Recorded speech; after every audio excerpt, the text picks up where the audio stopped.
പരിശുദ്ധ പരമദിവ്യകാരുണ്യീശോയ്ക്ക് എന്നേരവും ആരാധനയും സ്തുതിയും പുകഴ്ചയുണ്ടായിരിക്കട്ടെ. ഇന്ന് ഫെബ്രുവരി മാസം 12-ാം തീയതി വ്യാഴാഴ്ച.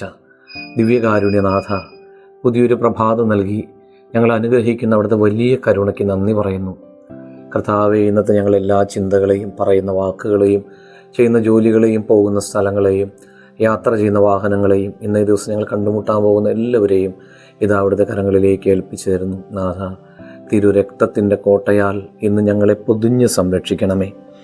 മത്തായി സുവിശേഷം 12-ാം അധ്യായം 15-ാം വചനം ധ്യാനിക്കാം. ഇത് മനസ്സിലാക്കിയ യേശു അവിടെ നിന്നും പിൻവാങ്ങി.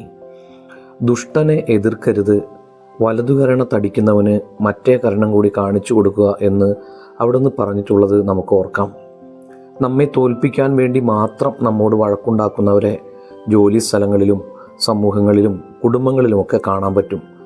അവരെ എതിർത്ത് നാം പാഴാക്കുന്ന സമയം കർത്താവ് നമ്മെക്കൊണ്ട് എന്തെങ്കിലും നന്മ ചെയ്യിപ്പിക്കാൻ ഉദ്ദേശിച്ച സമയമായിരിക്കും. ആ നന്മയെ ബ്ലോക്ക് ചെയ്യുക എന്ന ഉദ്ദേശം മാത്രമായിരിക്കും പിശാചിനും ഉണ്ടായിരിക്കുക. കർത്താവെ, ശത്രുക്കളെ എതിർത്ത് ദൈവീകമായ സമയം നഷ്ടപ്പെടുത്തുന്നവരാകാതെ ഞങ്ങളെ കാത്തുകൊള്ളണമേ എന്ന് പ്രാർത്ഥിക്കുന്നു.